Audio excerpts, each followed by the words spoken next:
Hello my dear students, आज हम करेंगे class 8 chapter number 10 the cherry tree के क्वेश्चन आंसर, जिसमें हम करेंगे let us think and reflect का फर्स्ट क्वेश्चन। ठीक है। इस चैप्टर की एक्सप्लेनेशन जो है वो मैंने अपने चैनल पे ऑलरेडी अपलोड कर दी है, तो आप मेरे चैनल पे विजिट करके वीडियोस को जो देख सकते हो और इस चैप्टर के एक्सप्लेनेशन को अच्छे से समझ सकते हो। तो आज हम करने वाले हैं क्वेश्चन आंसर। चलिए स्टार्ट करते हैं आज की वीडियो। पहला क्वेश्चन हमारे पास है, read the given extract and answer the questions that follow. Extract है, have a cherry grandfather he said as soon as he saw his grandfather in the garden. अगर आपने ये चैप्टर ध्यान से पढ़ा होगा तो आपको पता होगा कि इसमें जो एक लड़का है राकेश, वो मार्केट से कुछ चेरीज लाता है और वो चेरीज खा रहा है। घर आते आते तक उसके पास 3 चेरीज बचती हैं।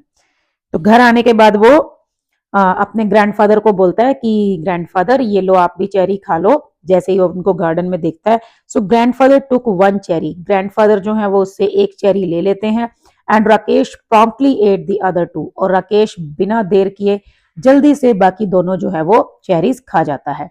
ही kept the last seed in his mouth for some time. Last वाला जो सीड है, मतलब लास्ट चेरी का जो सीड है, वो अपने मुंह में थोड़ी देर उसको रखता है, घुमाता रहता है इधर उधर, rolling it round and round on his tongue until all the Tang had gone. जब तक कि उसका जो पूरा स्वाद है वो चला नहीं जाता, मतलब जब तक उसको उसमें टेस्ट आता रहता है खट्टा मीठा सा, वो उसको अपने मुंह में रखता है। और फिर जब वो बिल्कुल टेस्टलेस हो जाता है, then he place the seed on the palm of his hand and studied it. फिर वो उसको अपने हाथ पे रख के देखने लगता है। Are cherry trees cherry seeds lucky, asked Rakesh. Rakesh अपने ग्रैंडफादर से पूछता है, ग्रैंडफादर क्या ये चेरी सीड्स लकी होते हैं? So of course then I will keep it. तो दादाजी बोलते हैं यस ऑफ कोर्स। तो वो कहता है ठीक है, फिर मैं इसको संभाल के रखूंगा। अब दादाजी उसको बोलते हैं कि nothing is lucky if you put it away, कि कोई भी चीज तब तक लकी नहीं होती जब तक आप उसको ऐसे रख दे। ठीक है, मतलब अगर आप उसके ऊपर काम करेंगे, एफर्ट्स लगाएंगे, तब जाके वो आपके लिए लकी प्रूव होगी। So if you want luck you must put it into some use. ठीक है, अगर आप लक चाहते हो तो फिर आपको इसका कुछ यूज करना पड़ेगा। तो इसके बाद जो है वो चेरी ट्री को मतलब लगा देता है सीड को, और बाद में जो है चेरी ट्री बन जाता है। वो आपने चैप्टर में पढ़ ही लिया होगा। तो यहाँ पे हमारे पास फर्स्ट क्वेश्चन है, substitute the underline phrase with the correct word from the extract. ठीक है, हमारे पास है एक सेंटेंस है, द खो captain change her strategy quickly and without delay when a new player came in from the opposing team।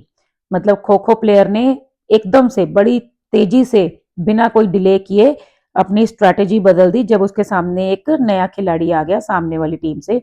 तो ये है क्विकली एंड विदाउट डिले, इसको हमने रिप्लेस करना है, सब्स्टिट्यूट इसका एक वर्ड देना है।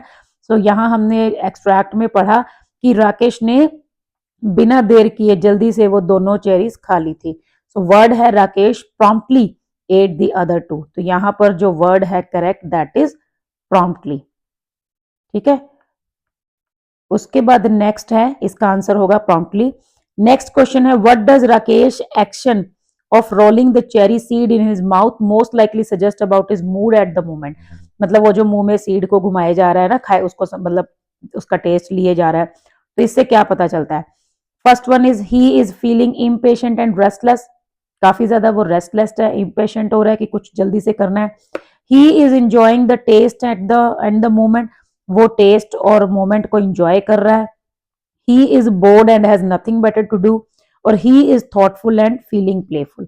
तो हमें पता ही है, जब हम भी कभी ऐसा कुछ बीज वाला मतलब खाते हैं और उसका अगर लास्ट बीज, जैसे खासतौर पे जैसे बेरीज हो गए है ना, या प्लम्स हो गए, तो इस टाइप के उनका जो लास्ट सीड है वो काफी देर तक हम अपने ऐसे मुंह में उसको रखते हैं जब तक वो टेस्टलेस नहीं हो जाता।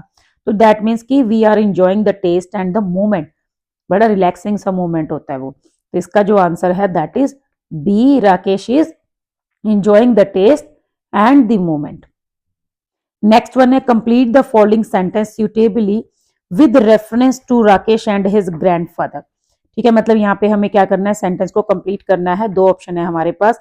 Rakesh decision to plant the seed shows that he respects and value his grandfather's advice, और he has a close bond with his grandfather and a willingness to learn from him। तो इसका जो करेक्ट आंसर है that is he respects values and means values of his grandfather, ठीक है, he respects and values his grandfathers advice, ठीक है। तो ये जो फर्स्ट वाला है ये है इसका आंसर, मतलब वो अपने ग्रैंडफादर की एडवाइस की वैल्यू करता है, उसकी रिस्पेक्ट करता है, मतलब उनकी बात मान लेता है, ठीक है। नेक्स्ट है how does the grandfathers advice reflect his view about luck and effort. जो ग्रैंडफादर ने बोला कि जब तक तुम किसी चीज का यूज नहीं करते तब तक वो लकी नहीं होती है, मतलब उसके लिए आपको एफर्ट करना होता है, तो इससे उनकी एडवाइस से क्या रिफ्लेक्ट हो रहा है? तो यहां से रिफ्लेक्ट हो रहा है कि ही बिलीव्स, मतलब उनका ये मानना है, ही believes that luck only works, ठीक है, ही believes that luck only works if it is paired with actions, ठीक है। लक ओनली वर्क्स मतलब लक तभी काम करता है, ठीक है, इफ इट इज पेयर्ड, ठीक है, पेयर्ड मतलब इसके साथ अगर हम ऐड करें क्या चीज, पेयर्ड विद एक्शन और एफर्ट्स, ठीक है, एक्शन एंड एफर्ट्स, मतलब अगर हम कोई एक्शन लेंगे और एफर्ट्स करेंगे तभी वो हमारे लिए काम करेगी, कोई भी चीज होगी। देखो कई बार होता है ना, हम घर में कोई चीज ले आते हैं, मान लीजिए किसी ने कॉइन दिया आपको कि ये लो आपका ये लकी चार्म है, ये आपका लकी कॉइन है, अब उसको ला के रखना दैट डजंट मीन कि वो आपके लिए लक लाएगा, किस्मत बदलेगा, ठीक है। इसका मतलब ये होता है कि उस कॉइन से हमें कुछ स्टार्ट करना है, कुछ नया करना है, या जो हमारा ऑलरेडी हम काम करते हैं उसके अंदर उसको यूज करना है, ठीक है। तो इससे क्या होगा, मतलब वो गुड लक को जो है अट्रैक्ट करेगा, इट बिलीव्स, ठीक है। लेकिन ये होगा कब, जब हम उससे काम करेंगे, ना कि ये कि उसको ले जाके और अलमारी में संभाल के रख देंगे, ठीक है, तो ऐसे नहीं होगा। तो ये जो है दादाजी का मानना था। So he believes that luck only works if it is paired with action and efforts.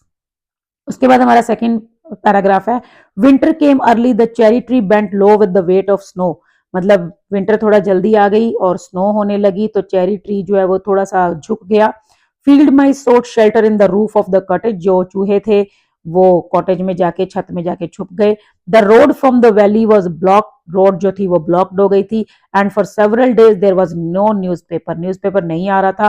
And this made grandfather quite grumpy, इससे जो ग्रैंडफादर का मूड जो है वो थोड़ा चिड़चिड़ा और गुस्से वाला हो गया था। His stories began to have unhappy endings, और उनकी जो स्टोरीज थी उनके अनहैप्पी एंडिंग होने लगे थे, मतलब अब उनकी स्टोरीज में वो खुशी वाली बात नहीं थी। इन February it was Rakesh birthday and he was 9 and the tree was 4, ठीक है, राकेश का बर्थडे आया फेब्रवरी में, तो राकेश 9 इयर्स का हो गया था, ट्री 4 इयर्स का, but almost as tall as Rakesh, लेकिन वो उतना ही लंबा हो गया था जितना कि राकेश, ठीक है, मतलब राकेश के बराबर हाइट हो गई थी ट्री की।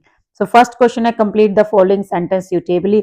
The phrase field my source shelter in the roof of the cottage suggest that, कि ये जो चूहे जो हैं वो छत में आके छुपने लगे हैं, इससे क्या पता चलता है, इससे क्या पता चलता है, इससे पता चलता है कि बाहर काफी ठंडी हो गई थी, मतलब मौसम काफी ठंडा हो गया था। So it was very cold outside, ठीक है, इट मीन्स और it suggest that it was very cold outside, कि बाहर काफी ठंड थी। What can be inferred about the cherry trees toughness from the line the cherry tree bent low with the weight of snow, मतलब जो इससे cherry tree की toughness जो है वो कैसे पता चलती है, इस लाइन से कि वो स्नो के वेट से थोड़ा झुक गया था। The weight of the tree was more than the snow, या the tree could withstand harsh weather, या the tree was growing close to the ground, और the snow gave support to the tree. So इसका मतलब है कि जो tree है it could withstand harsh weather, मतलब ये इस हार्श वेदर में भी सरवाइव कर पाएगा, ठीक है, मतलब इतना वो ज्यादा हार्श था, मतलब इतना ज्यादा क्या था वो, मतलब टफ ट्री था कि वो किसी भी तरह के वेदर में, इवन स्नो में भी वो सरवाइव करेगा, ग्रो करेगा। उसके बाद थर्ड क्वेश्चन है, how did the early winter affect grandfathers mood and story telling, मतलब ग्रैंडफादर के मूड और उनकी स्टोरी टेलिंग पे क्या इफेक्ट हुआ अर्ली विंटर का। सो मूड का तो क्या हुआ कि ही बिकेम ग्रम्पी, ठीक है, इरिटेटेड से और थोड़ा गुस्से में रहने लगे, चिड़चिड़े से होकर, है ना, क्योंकि एक तो न्यूज़पेपर नहीं आ रहा था, ऊपर से रोड ब्लॉक हो गया था। एंड हिज स्टोरीज और उनकी स्टोरीज में क्या हुआ, and his stories had unhappy ending. ठीक है, और स्टोरीज में क्या होने लगा, अनहैप्पी एंडिंग होने लगी, मतलब हर स्टोरी में ऐसे वो कोई ना कोई अनहैप्पी सी एंडिंग जो है वो ऐड कर रहे हैं, सीरियस वाली। ठीक है, तो यहां से पता चल रहा था कि उनका मूड काफी चेंज हो गया था। लास्ट क्वेश्चन है हमारा आज की वीडियो का, complete the sentence by choosing the correct option. The comparison of Rakesh age to the cherry trees age symbolizes. जो राकेश की एज और चेरी ट्री की एज, मतलब राकेश 9 ईयर्स का था और वो 4 ईयर्स का, लेकिन दोनों की हाइट बिल्कुल बराबर हो गई थी। इससे क्या पता चलता है, ठीक है, ये क्या सिंबलाइज कर रहा है, the tree's growth paralleling Rakesh own development, or the tree standing as a dear one on Rakesh's birthday. So this one is the tree's growth paralleling Rakesh's own development, मतलब जो ट्री की growth है वो भी साथ साथ राकेश की development के साथ साथ हो रही थी, मतलब दोनों एक साथ बढ़ रहे थे। पैरेलल होता है जब दो चीजें एक साथ ऐसे चलती हैं, ठीक है, इक्वल मतलब इक्वली डिस्टेंस पे एक साथ बढ़ती हैं। तो इधर से ट्री भी ग्रो कर रहा है और इधर से राकेश भी ग्रो कर रहा है, सो दैट मीन्स कि दोनों चीजें पैरेलली ग्रो कर रही हैं, ठीक है, एक साथ। तो ये हो गया आपका आज का वीडियो का कंटेंट, जिसमें हमने किया है question number 1 let us think and reflect exercise का। ठीक है, नेक्स्ट वीडियो में हम जो है ये वाले क्वेश्चन आंसर करेंगे। क्लियर? आई होप कि आपको समझ आ गए होंगे अच्छे से। नहीं आए हैं तो आप वीडियो को दोबारा देख सकते हो। ठीक है, अगर कोई और भी डाउट है तो आप कमेंट बॉक्स में भी शेयर कर सकते हो। I will definitely answer your comment, answer your question. Alright, so आज के लिए बस इतना ही, मिलते हैं नेक्स्ट वीडियो में, तब तक के लिए थैंक यू, बाय बाय।